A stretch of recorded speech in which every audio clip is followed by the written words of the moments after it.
Hello friends, ओसप coding के channel पर आपका हार्दिक स्वागत है। दोस्तों, आज हम शुरू कर रहे हैं एक बहुत इंपॉर्टेंट प्लेलिस्ट। ये इंपॉर्टेंट प्लेलिस्ट क्यों है? हम बात करेंगे एसक्यूएल फॉर बिगिनर्स। अब SQL for beginners important playlist क्यों है?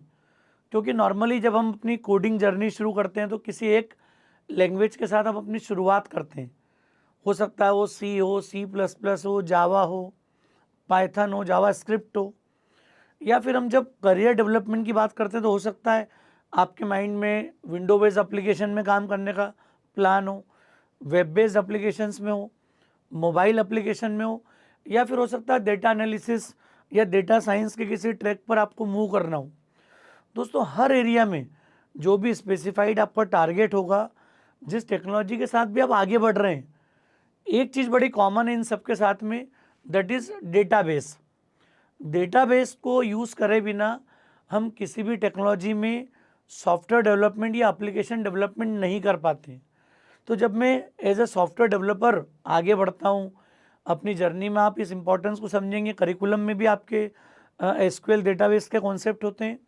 और जब हम अपनी जर्नी को आगे बढ़ाते हैं या जब जॉब प्रॉस्पेक्ट से सोचना शुरू करते हैं, तो हर इंडस्ट्री कहीं ना कहीं आपका असेसमेंट एसक्यूएल के बेस पर जरूर करती है। मतलब डेटाबेस के बेसिक कॉन्सेप्ट और एसक्यूएल, ये आपको आना बहुत ज़्यादा ज़रूरी है। चाहे आप वेब डेवलपर हो, चाहे मोबाइल डेवलपर हो, या फिर आप डेटा एनालिसिस या डेटा साइंस के किसी टूल को यूज़ कर रहे हो। मतलब इन ऑल हमें ये समझ में आ जाए कि जब हम इस इंडस्ट्री में कहीं भी आगे बढ़ेंगे तो बिना एसक्यूएल के नॉलेज के, बिना डेटाबेस के नॉलेज के हम सरवाइव नहीं कर पाएंगे। तो शुरुआत करते हैं। आज हम बात करेंगे उस रोड मैप की जो किस प्लेलिस्ट में हम कवर करेंगे। प्लेलिस्ट कंप्लीट करने के बाद इसका वन शॉट वीडियो भी हम लोग रिलीज़ करेंगे, जिससे आप कंटिन्यूटी में बहुत मतलब प्रिस्क्राइब फॉर्मेट के अंदर आप चीज़ों को समझ पाओ।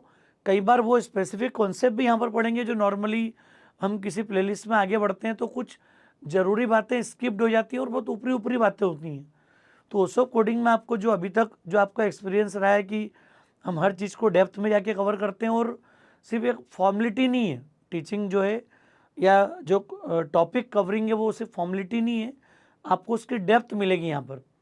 तो दोस्तों, देखते हैं आज हम रोड मैप डिस्कस कर रहे हैं कि इस रोड मैप में हम अब जब इस प्लेलिस्ट को आगे बढ़ाएंगे तो डे टू डे टीचिंग में हम लोग कौन कौन से टॉपिक कवर करेंगे। हालांकि टॉपिक बहुत इम्पॉर्टेंट है, सिंपल भी है, क्योंकि बहुत ज़्यादा कोई प्रोग्रामिंग कॉम्प्लेक्सिटी आपको नहीं आती है। लेकिन जब आप फंक्शनल किसी प्रोजेक्ट में काम करते हैं जहाँ पर डेटाबेस में अच्छी खासी कॉम्प्लेक्सिटी है, वहाँ पर एसक्यूएल का रोल अपने आप में इम्पॉर्टेंट होते जाता है। तो बहुत ज़्यादा मैं टाइम आपका नहीं लूँगा, टू द पॉइंट हम लोग टॉपिक डिस्कस करेंगे कि इस प्लेलिस्ट में हम लोग क्या क्या कवर करने जा रहे हैं, ताकि आपको डे वन में क्लियर हो कि हम जब एसक्यूएल पढ़ेंगे तो एक तो किस टूल का हम लोग यूज़ करेंगे। हम बात करेंगे माई एसक्यूएल की, सबसे कॉमन है, ओपन सोर्स के लिए अवेलेबल है, क्लियर, एक ओपन सोर्स डेटाबेस के रूप में अवेलेबल है। तो ये हमारे लिए काफ़ी इंपॉर्टेंट डेटाबेस साबित होगा। आगे जाके हम लोग ओरेकल के साथ भी एक सेपरेट प्लेलिस्ट लेकर आएंगे। तो आपको जो भी यूज़र जिस पर्टिकुलर डेटाबेस के साथ अपनी करियर जर्नी आगे बढ़ाना चाहता है, उन सबको ये कंफर्टेबल होगा। तो दोस्तों, शुरू करेंगे रोड मैप को लेकर कि हम कैसे शुरुआत करेंगे। हम बात करेंगे पहले डेटाबेस का यूज़ क्यों कर रहे हैं हम, और why it is different from traditional file system. जो मैनुअल फाइल सिस्टम हम लोग सालों से यूज़ करते आ रहे हैं, हम देखते हैं रजिस्टर्स में डेटा को मेंटेन करते थे पहले, काफ़ी सारी फाइल्स में डेटा मेंटेन होता था। उन फाइलों से छुटकारा अब हमको पड़ चुका है लगभग। जब हम आज के ज़माने में किसी ऑर्गेनाइजेशन में जाते हैं तो वहाँ पर कंप्यूटर लगा रहता है, सिस्टम लगा रहता है जो कंप्लीट डेटाबेस का मैनेजमेंट करता है।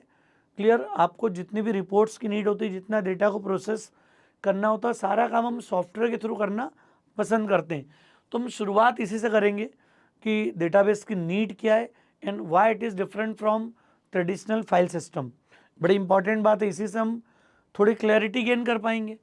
Then will discuss about the DBMS. In all DBMS क्या होता है, टाइप्स ऑफ डेटाबेसेस क्या होंगे।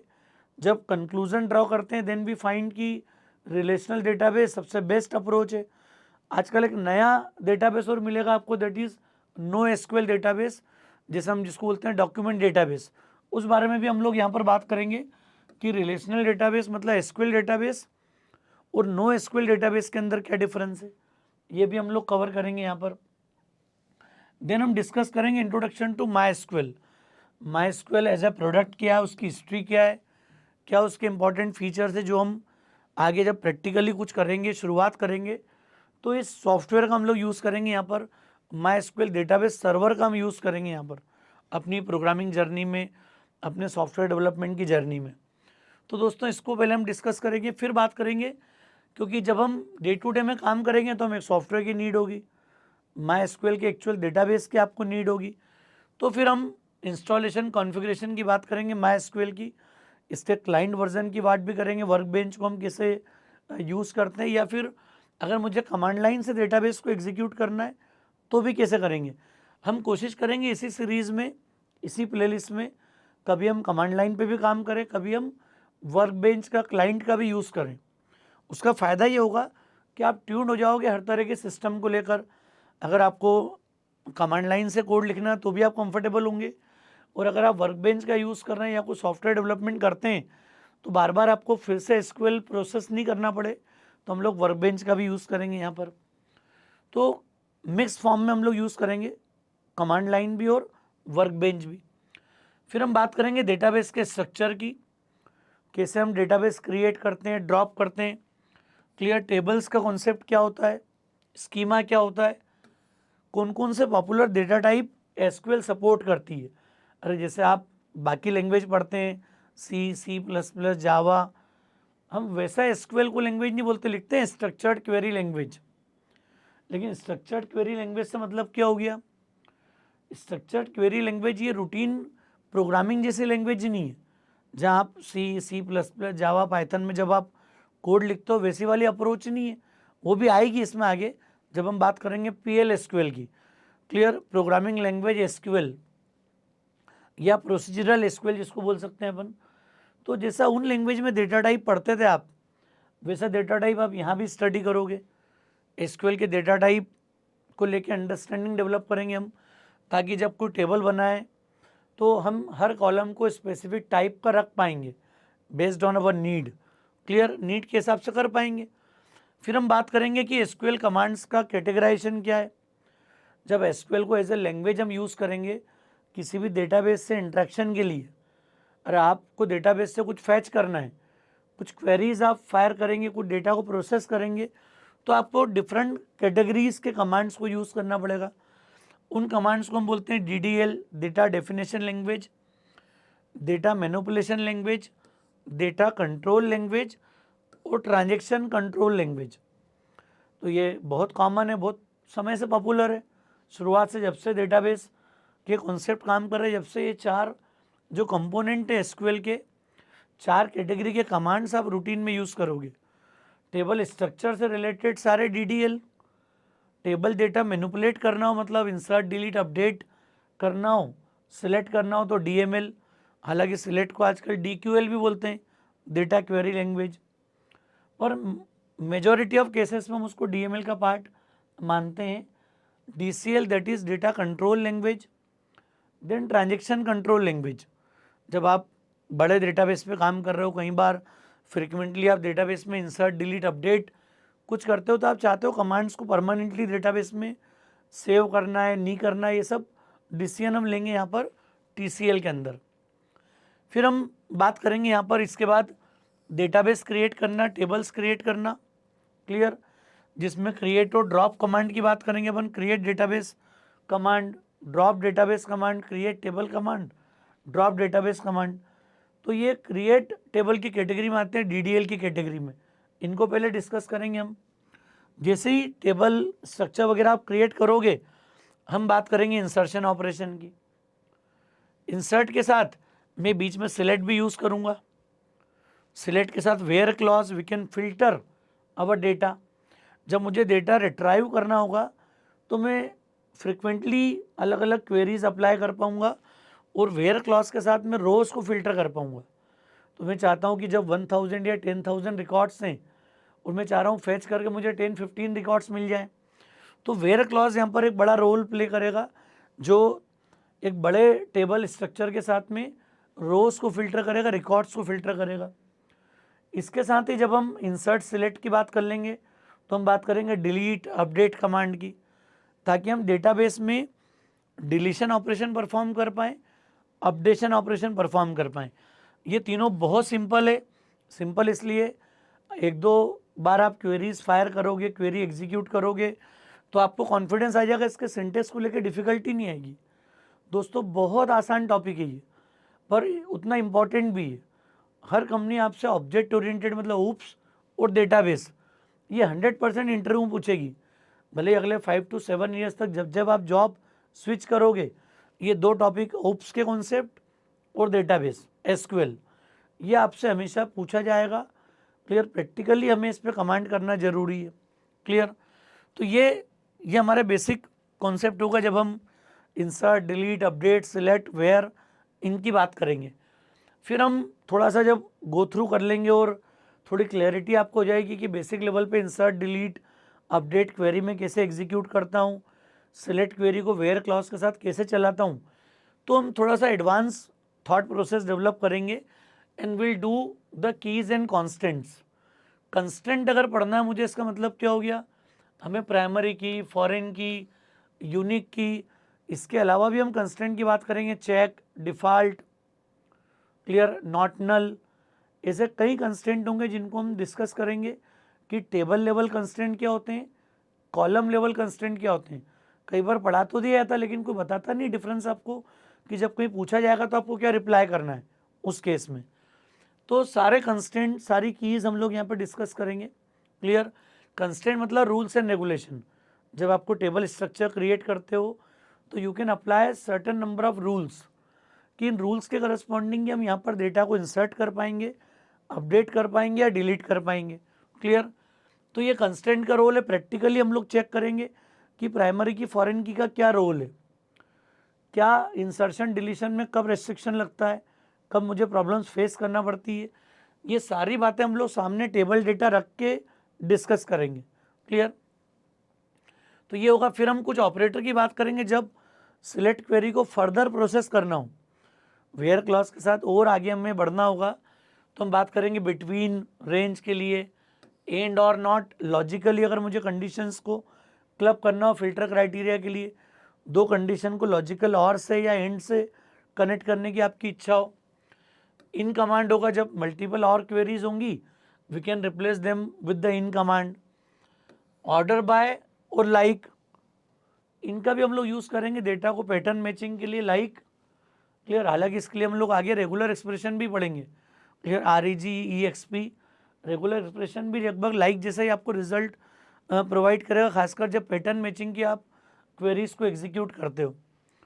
उसके बाद हम बात करेंगे फिर थोड़ा सा लेवल बनने के बाद एग्रीगेट फंक्शंस। एग्रीगेट फंक्शन बहुत सिंपल हैं, नाम से समझ में आता है कि ये सारे function n number of rows आपसे लेते हैं और उनकी सम निकालना, मतलब सैलरी का सम करना, मार्क्स का सम करना, काउंट निकालना कि कितने एम्प्लॉई हैं, कितने स्टूडेंट हैं।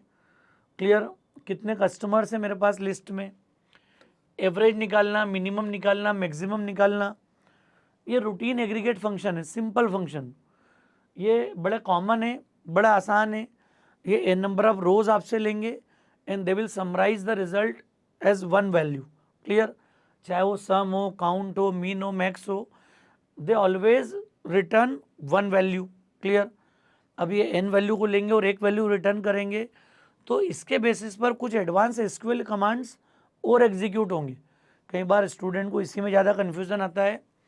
एडवांस एसक्यूएल कमांड मतलब group by, having clause. Group by मतलब जैसे मैं एग्रीगेट फंक्शन पढ़ता हूँ तो मुझे समझ में आ जाएगा कि मुझे बोला जाए कि मुझे सिटी वाइज एम्प्लॉय की टोटल ला दो, सिटी वाइज स्टूडेंट की टोटल लेके आ जाओ, कि इंदौर में कितने स्टूडेंट हैं, दिल्ली में कितने, मुंबई में कितने, बेंगलोर में कितने।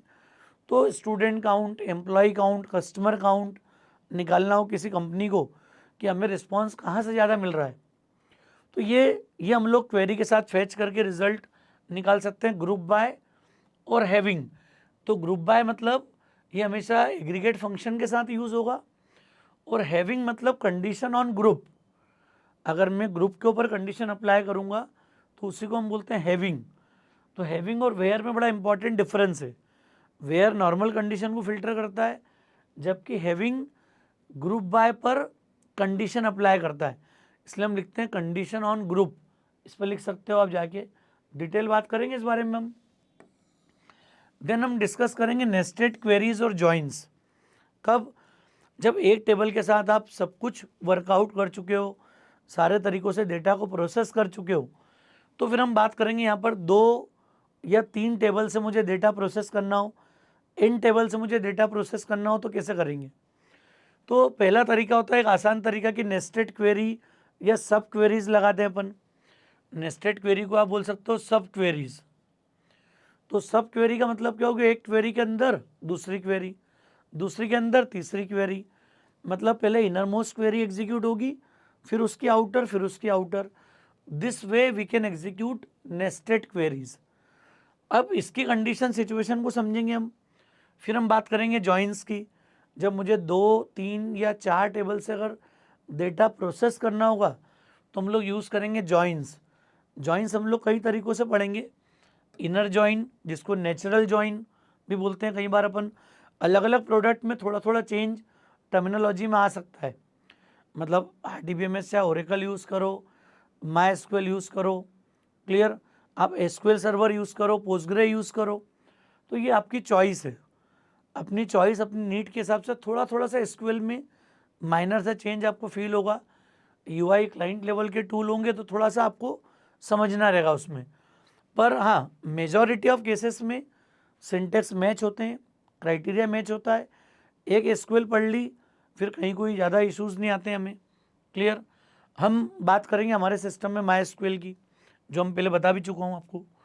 फिर इसके बाद बात आती है इनर के बाद लेफ़्ट जॉइन, राइट जॉइन और सेल्फ जॉइन। हालांकि हम ऐसा नॉन इक्वल जॉइन भी बोलते हैं, जब 2 टेबल में कोई कॉलम कॉमन नहीं हो, फिर भी हम डेटा प्रोसेस कर सकते हैं अलग अलग टेबल से, क्लियर, वो समझेंगे सिचुएशनली उसको हम। फिर आएंगे advance DDL commands. DDL commands मतलब क्रिएट टेबल, क्रिएट डेटाबेस की कैटेगरी की अगर और एडवांस कमांड आपको देखना होंगे तो हम बात करेंगे create and drop index, create and drop views. दोस्तों ये बहुत इंपॉर्टेंट टर्म है, पूछी जाती है इंटरव्यूज़ में कि इंडेक्स क्यों क्रिएट होते हैं। नॉर्मली बुक्स वगैरह में भी आपने इंडेक्स का फ़ायदा देखा होगा। डेटा को प्रोसेस अगर मुझे करना है, क्लियर, कंपेरेटिव फास्ट प्रोसेस करना है जब डेटाबेस बड़ा हो, तो इसका फ़ायदा है। हाँ, टेबल में डेटा कम है और आप इंडेक्स क्रिएट कर रहे हो तो ये ओवरहेड के रूप में रहेगा टेबल के अंदर। तो ये हम लोग यहाँ पर डिस्कस करेंगे पूरा, क्लियर। व्यूज़ मतलब वर्चुअल टेबल्स, एग्जिस्टिंग टेबल पर हम वर्चुअल टेबल क्रिएट कर सकते हैं। आप प्रिविलेजेस देना है, आपको राइट्स देना है, आप टेबल पे नहीं देते हो, व्यूज़ पर राइट्स दे सकते हो। तो ये बातें हम करेंगे, क्रिएट एंड ड्रॉप व्यूज़। फिर आते हैं DCL कमांड्स। DCL कमांड्स मतलब हम बात करेंगे ग्रांट और रिवोक कमांड की। परमिशन देना डेटाबेस पर, परमिशन वापस लेना। हम बता सकते हैं कि यूज़र 1 को एम्प्लॉय टेबल पर आपको इंसर्ट डिलीट की परमिशन देना है या सिर्फ सिलेक्ट की परमिशन देना है, तो ये परमिशन हम दे सकते हैं ग्रांट कमांड के थ्रू। और परमिशन आपको वापस लेना, रिवर्ट करना है, and that is revoke, clear. तो ग्रांट रिवोक कमांड को हम समझेंगे। फिर हम बात करेंगे TCL कमांड्स की, ट्रांजेक्शन कंट्रोल लैंग्वेज कमांड्स की, जिसमें होते हैं कमिट, रोल बैक और सेव पॉइंट। मतलब जब आप ट्रांजेक्शन पे काम कर रहे हो, डेटाबेस सर्वर पे काम कर रहे हो और आप लगातार डेटाबेस अपडेट कर रहे हो, आप चाह रहे हो कि फ्रिक्वेंटली डेटा अपडेट हो जाए। क्या होता है, डेटा टेम्परेरी अपडेट होता है, आपको प्रैक्टिकली फिजिकली अपडेट करने के लिए कमिट कॉल करना पड़ता है। कमिट कंफर्मेशन कर देगा ट्रांजेक्शन को लेके कि ये ट्रांजेक्शन चाहे डिलीट हो या अपडेट हो या इंसर्ट हो या परमानेंट सेव हो जाए। रोल बैक आपके ट्रांजेक्शन को रिवर्ट करना हो, कैंसिल करना हो, अबॉर्ट करना हो, तो हम लोग रोल बैक यूज़ कर सकते हैं। Save points that is partial commit. हम चाहते हैं पूरा ट्रांजेक्शन एक साथ बैच के रूप में अपडेट नहीं हो, पार्ट में जाके कंफर्म करें अपन, तो हम लोग उसके लिए बात करेंगे सेव पॉइंट्स की। इन सब के बाद मैं लास्ट में डिस्कस करूंगा PL/SQL, इसका इंट्रोडक्शन। दोस्तों PL/SQL एक बहुत इंपॉर्टेंट टर्म है। हर डेटाबेस सर्वर के साथ आपको बैकएंड पर, डेटाबेस एंड पर प्रोग्रामिंग करने की फैसिलिटी मिलती है।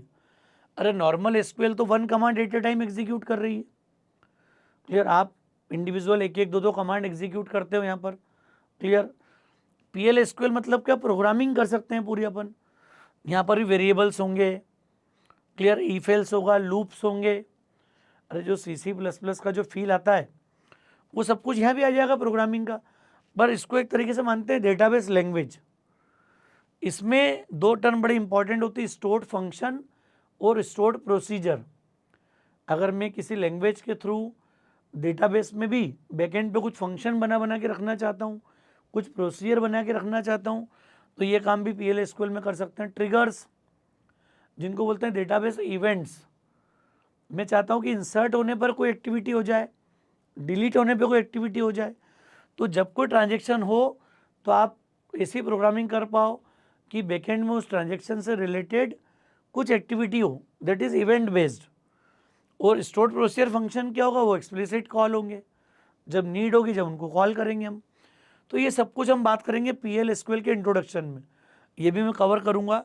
और पीएल एसक्यूएल की एक अलग प्लेलिस्ट, सेपरेट प्लेलिस्ट हम ओसोप कोडिंग पे लेके आएंगे, जिससे कि आप जावा से, पाइथन से, क्लियर, जावा स्क्रिप्ट के थ्रू, पीएचपी के थ्रू, कोई भी टूल हो, दैट इज़ योर चॉइस कि आप कहाँ प्रोग्रामिंग कर रहे हो, किस प्लेटफॉर्म पे आप कोड लिख रहे हो। हर मतलब प्रोग्रामिंग एनवायरनमेंट के साथ में, हर कोडिंग फ्रेमवर्क के साथ में आप डेटाबेस से इंटरेक्ट कर सकते हो। और अगर मैं डेटाबेस सर्वर पे काम कर रहा हूँ तो मैं कोशिश करूँगा कि बैकएंड पर पीएल एसक्यूएल की प्रोग्रामिंग का यूज़ कर पाऊँ।